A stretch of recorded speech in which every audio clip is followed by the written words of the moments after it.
I'm here with another GGRecon interview, this time, of course, with Big Clans tiziaN. How's it going? I'm doing very good. How about you? Yeah, all good. Yes! Of course, your teammate is having a lot of fun. What did you say what he was doing? He's playing some Bedway maps, I guess. Okay. I don't know. I just came down. I stumbled in the middle of this, whatever it is here, through the camp with my Red Bull in my hand. And I was like, what the hell is going on? Because he's screaming so much. But yeah, I apologize for the weird sounds next to me. Yeah, so I take you guys are in high spirits for this event as well? Yeah, definitely. Thing is, we played a couple of tournaments now. We are also a little bit exhausted, so we try to not give 300% this time. We try to prepare a little bit different, try a little bit of a new approach, but of course still full high energy, full spirit. So what have you been focusing on then mostly? Is it mostly looking at the opponents, anti-stratting, or is it more like focusing on yourself, on your fundamentals? And has your approach been? Before, our approach was more like anti-stratting a lot. We tried to really find every weakness of our enemies, and we also did that. I think we had really good anti-strats, like anti-approaches, but it was just too much of work for people, and you can't just keep that work up and up and all the time give 300%, because at some point you're getting exhausted, and also we don't want to risk people of getting like burnout and some stuff. Right. So right now we try to focus a little bit more on ourselves, and of course we will keep anti-stratting, we will keep doing all that stuff, but we will not do it like as much as it was before. Right. Well, it has also been a pretty wild year for you guys. Like as a German national, I think the only team of Germans that just like had as much success, you almost have to go back like 10 years towards like the mouse sports era. So what do you think? Why is this German lineup so successful this year? Honestly, we tried a lot of different lineups in Big here. We always looked at German players before we picked up international players. For example, Smuja. We looked at a lot of German players and we thought how can we figure out the best possible German lineup. But I think it just wasn't really possible back then, like 2-3 years ago, because the people weren't that far. They didn't have like such a high skill ceiling. But when did we pick our guys up? Beginning of this year, Keto and Susan, and we saw Sprout was really, the players were developing really fast and really good, and we just saw that if we pick Keto and Susan, we will have a full stable lineup, we will have good firepower, we will have good role players, and I think the key to success of our lineup is basically that everybody has a set role and everybody knows what he needs to do. Right. The interesting thing about this lineup is that it's kind of unfortunate that circumstances panned out this way, because there's always this skepticism where it's like, okay, you did get 2 players, but somehow that also coincided with much of the competition moving online. What do you think against these skeptics that say, oh yeah, these guys are probably only being able to do it online? The thing is, these people, they didn't even see our LAN results or anything, I guess, because we played 2 LANs this year. We like drove over the enemies on both LANs. Like it was, if I can say it like that, it was pretty easy wins, both of them. And if you look at these games, you can already see where our level at that time was, and that it's like not that far away from where it is right now. Right. But of course, I get the argument. I get it. That online is like a little bit different. I'm not sure if everything that happened would have happened online as well, because also like there's a little bit different stuff like pressure and the pressure of getting top 1 on an international event and playing a final, a best of 5 in the arena. It's of course much different than it is online. Mm-hmm. In your little boot camp room, in your little blue room, you're feeling comfortable. But yeah, like what can I say? I get it, but and I understand it, but I think we would have had kind of the same results, maybe. Right. Are you looking forward to the world finally opening up? And I remember you mentioning in another interview that like you didn't really know what it was like to be a professional player until you played in front of like 10,000 people. Are you looking forward to that experience again? Oh yeah, definitely. I've been at home for way too long.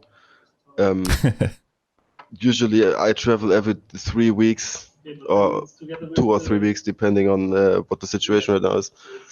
But I really miss traveling. I really miss going to different cities. You know, when you're a professional player, you move like constantly. You're constantly going somewhere, and at some point, it's also getting like a little bit boring. You're not really interested in going to Sydney anymore, or like these kind of cities, when it's actually like really a really cool experience. But you don't really see the value of that if you travel so much. But like right now, I'm like so looking forward to going to different cities and playing LANs there and meeting fans and doing all that stuff.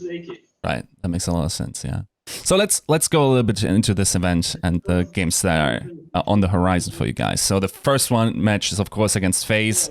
Historically, you guys had throughout this year at least you had a pretty good match record against them. Now, of course, there's also this match is sort of like under the light of a potential roster change for them. How are you guys feeling against this, and have you taken that into consideration in any of your plans in this game?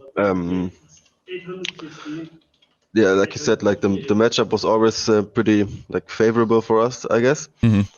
I think we will go into this game like in any other. I don't think they can change many strats if they like change a player now, or like whoever's gonna come. I think they're still gonna use the same strats anyways. So we probably have most of the preparation. As I said, we want to focus more on ourselves right now. So maybe we're just gonna check a few more things again, but nothing. We're not going to do any like special stuff. Right. Yeah, I mean, one of the reasons why you guys could be doing this well against them is because if there's one team that hates Vertigo more than you guys, it's probably FaZe. So they will probably insta-ban that map. What other maps do you feel confident on taking them? Basically any other map but Train. Okay, right. Why not Train? It's really not our map. We picked it sometimes, but it was like a little bit gambly, you know. I like to play Train. I say in every veto, guys, let's gamble on Train. Let's just play Train. And I don't care. Let's play Train. I really like Train, but we as a team, we are not that good on Train. But we tried practicing a little bit for if it happens one day. But of course, we are not going to be like at a very, very high level. I can tell you guys are enjoying your gambling, both your teammate and you on the maps. Now, of course, down the line, the other teams in your group are no slouches. Also, like one of them also had a roster change necessarily. Do you have a preference out of the two, which one you would like to face in the possibly upper bracket? Who are those two? So it's Complexity, and then the second one would be Vitality. Definitely Complexity. Right. Definitely. Even though we should have probably won some games against Vitality that we lost in the past, I think Complexity is an opponent that fits us more. You haven't played them in a while, and I think like in matches, you're this year at least, and I don't know how representative that still is, especially with their roster moves and whatnot. Why do you think that they fit you more? Because the games we had against them, we always felt very comfortable playing against them. And when we did like the analysis, we realized when we lost rounds or when we lost maps, that it was mostly our fault and not like their. It wasn't the things that they were doing good. It was more of the things that we were doing really bad. Things we haven't. Like we started playing things we haven't practiced. We started to play more individually instead of playing as a team, and then we lose all these anti-ecos because of that. And we already right now have the problem again because we just try to own enemies individually, but we just die one by one. It's like really hard. And I think that happened most of the time against Complexity because we felt comfortable against the players, like taking the duels.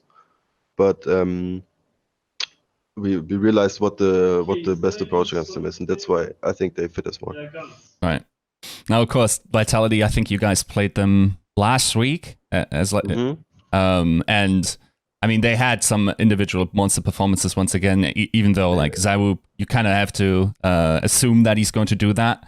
Do you think it's likely, given how the bracket works out in this tournament, that you will probably meet them at some point in the group unless something really weird happens? Can you guys bring it back against them? Do you have anything that you learned from the last game that might give you the edge?